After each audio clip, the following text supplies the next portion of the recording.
നല്ല തൊണ്ടവേദന എടുത്തിരിക്കുന്നൊരു ദിവസം ചൂടുള്ള എന്തെങ്കിലുമൊക്കെ കഴിക്കും നമുക്ക് വല്ലാത്തൊരു ആശ്വാസം തോന്നാറില്ലേ?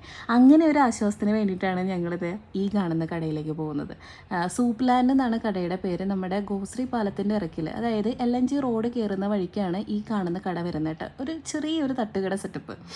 ഞങ്ങൾ ഇറങ്ങുകയാണെന്ന് കണ്ടപ്പോൾ അമ്മ പറഞ്ഞു, കോസ്റ്റിപ്പാലം വരെ പോകുന്നതല്ലേ, എങ്കിൽ പിന്നെ കുറച്ച് മീനും കൂടെ വാങ്ങിക്കോളൂ എന്ന് പറഞ്ഞിട്ട് ഞങ്ങൾ കുറച്ച് മത്തി, അതായത് നമ്മുടെ തനതായ ചാളയും കുറച്ച് വാങ്ങിയിട്ടാണ് നേരെ ഈ കടയിലേക്ക് പോകുന്നത് കേട്ടോ. ഞങ്ങൾ ചെല്ലുന്ന സമയത്ത് ഒരു 8, 8:30, 8:45 ആ ഒരു സമയത്താണ് നമ്മളവിടെ എത്തുന്നത്. അതുകൊണ്ട് തന്നെ സൂപ്പും കാര്യങ്ങളും എല്ലാം തന്നെ തീർന്നിട്ടുണ്ടായിരുന്നു. അങ്ങനെ തീരണമെന്നുണ്ടെങ്കിൽ സാധനം നല്ലതായിരിക്കുമല്ലോ അല്ലേ. പിന്നെ മെച്ചമുണ്ടായത് ആകെ ഈ കാണുന്ന ചായയാണ്. അതുകൊണ്ട് നമ്മൾ 2 പേരും 2 ചായ വീതം കുടിച്ചു. ചായ അത്യാവശ്യം നല്ല ചായ ആയിരുന്നു കേട്ടോ. പിന്നെ ഈ കാണുന്ന മൊമോസും വാങ്ങി. മൊമോസ് ആകെ ഒരു പ്ലേറ്റാണ് വാങ്ങിയത്, തന്നെ നമുക്ക് ധാരാളമായിരുന്നു. പാക്കഡ് മൊമോസ് ആയിരുന്നു, അതായത് എടുത്ത് വെച്ചിട്ട് ചൂടാക്കി കഴിക്കുന്ന സംഭവം ഉണ്ടല്ലോ, അതെനിക്ക് അത്ര ഇഷ്ടമല്ല. പക്ഷേ ചായ അടിപൊളിയായിരുന്നു. അപ്പോൾ ഇനി ആരെങ്കിലും ആ വഴി പോകുന്നുണ്ടെങ്കിൽ എന്തായാലും കയറിക്കോളൂ.